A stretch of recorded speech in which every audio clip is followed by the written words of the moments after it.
O juiz Glaucio de Araújo, da 9ª Vara Criminal de São Paulo, abriu ação criminal contra o fundador da Igreja Universal do Reino de Deus, Edir Macedo, e mais 9 pessoas ligadas a ele por lavagem de dinheiro e formação de quadrilha. Segundo a denúncia da promotoria, Edir Macedo e os outros acusados desviaram dinheiro de doações de fiéis e se aproveitaram da isenção de impostos oferecida a igrejas de qualquer culto, determinada pela Constituição.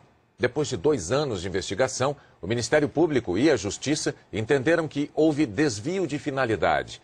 Em vez de aplicar o dinheiro em obras de caridade e na manutenção de templos, como as igrejas fazem, os recursos das doações foram empregados na compra de empresas e visavam ao lucro por parte de Edir Macedo. O fundador da Igreja Universal do Reino de Deus, Edir Macedo, e mais 9 pessoas são acusados de se apropriar ilegalmente de dízimos e de ofertas de fiéis e de usar o dinheiro das doações para construir um patrimônio pessoal. Diz a denúncia, a atuação da quadrilha não conheceu limites. Seus integrantes se utilizaram da Igreja Universal do Reino de Deus para a prática de fraudes em detrimento da própria igreja e de inúmeros fiéis.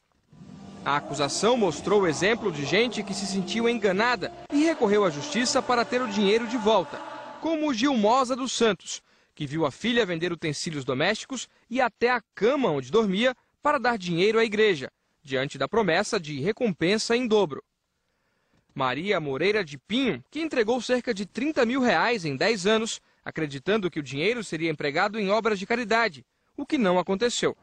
Igrejas, em geral, independentemente da religião, costumam desenvolver relevante trabalho social e, por isso, estão livres do pagamento de impostos. Mas, segundo a promotoria, ficou comprovado que, no caso da Universal, os denunciados se aproveitaram da imunidade tributária concedida pela Constituição a templos de qualquer culto para captar dízimos, ofertas e contribuições e fizeram investimentos em bens particulares. Com base em informações de órgãos federais, os promotores afirmam que a Igreja Universal do Reino de Deus arrecada aproximadamente R$1,4 bilhão por ano. Em 7 anos, entre 2001 e 2008, a igreja conseguiu cerca de R$8 bilhões. Parte desse dinheiro, segundo a promotoria, foi para 2 empresas de fachada, a Cremo e a Unimetro Empreendimentos, que tem sede neste prédio em São Paulo. Elas estão registradas como empresas de compra e venda de imóveis e, de acordo com a investigação, foram usadas pelos denunciados para esconder a verdadeira origem dos recursos. Os promotores descreveram assim a lavagem do dinheiro.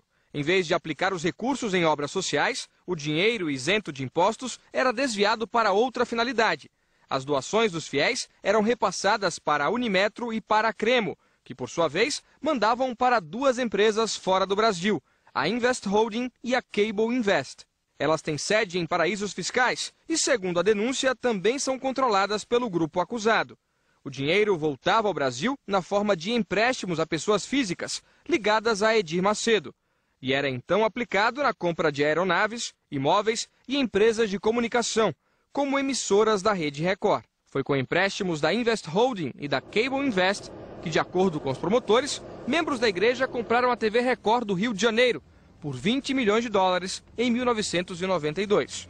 A promotoria apurou ainda que o mesmo esquema de desvio, lavagem e laranjas foi usado em outros negócios, como a compra de um avião igual a este.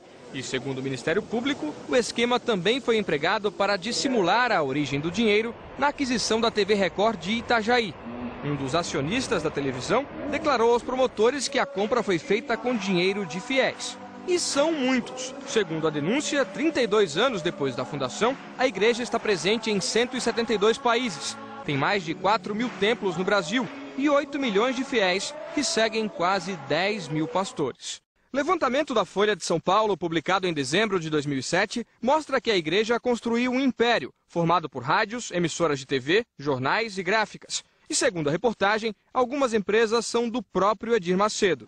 Na denúncia que trata do destino do dinheiro das doações, os promotores afirmam: a quadrilha era liderada pelo denunciado Edir Macedo, que comandava de fato todas as ações praticadas pela organização. Abaixo dele estão Honorilton Gonçalves, hoje vice-presidente da TV Record; João Batista Ramos da Silva, integrante da igreja e ex-deputado federal; Jerônimo Alves Ferreira, presidente do Grupo Record no Rio Grande do Sul; Alba Maria da Costa, diretora de finanças da Rede Record, e outros diretores e ex-diretores de empresas ligadas ao Grupo Universal: Oswaldo Ciorilli, Edilson da Conceição Gonzalez, Veríssimo de Jesus, João Luiz Dutra Leite e Maurício Albuquerque Silva. Todos denunciados por lavagem de dinheiro e formação de quadrilha. Na aceitação da denúncia, o juiz aqui da 9ª Vara Criminal de São Paulo, Glaucio de Araújo, diz que pela investigação inicial teria havido transferência ilegal de dinheiro arrecadado em cultos religiosos para negócios de interesse dos acusados. O juiz deu 10 dias de prazo para a manifestação da defesa e mandou indiciar os 10 réus. Para o juiz, já existem indícios da participação de cada um deles nos crimes descritos pela promotoria. A denúncia, agora aceita pela Justiça, foi ilustrada com um trecho de um discurso de Edir Macedo, divulgado em 1995. No intervalo de uma partida de futebol em Salvador, ele ensina pastores a se dirigir aos fiéis. Tem que chegar esse povo. Ó, pessoal, você vai ajudar agora na obra de Deus. Se você quiser ajudar, amém. Se não quiser ajudar, Deus vai mandar outra pessoa para ajudar, amém. Entendeu como é que é? Se quiser, bem, se não quiser, que se dane. Ou dá ou desce. Entendeu como é que é? Então você nunca pode ter vergonha, não pode ter timidez. Peça e quem quiser dar, dá, quem não quiser, não dá. E se não tiver alguém que não dê, tem um montão que vai dar. Ele cita um episódio bíblico para reforçar a mensagem. Então, Moisés foi lá com o cajado dele, com aquele mesmo cajado que ele tinha aberto as águas do Mar Vermelho, visto tantos milagres. Ele chegou e perguntou: por acaso pode essa rocha sair água? E tocou na rocha assim. Quando tocou na rocha, saiu água. Por acaso, né? Por acaso. Eu pergunto assim: quem é que gostaria de ter o cajado de Moisés? O povo, pois você tem. Agora é só você usar o seu cajado. 10 mil, traz aqui. Entendeu como é que é? É a fé.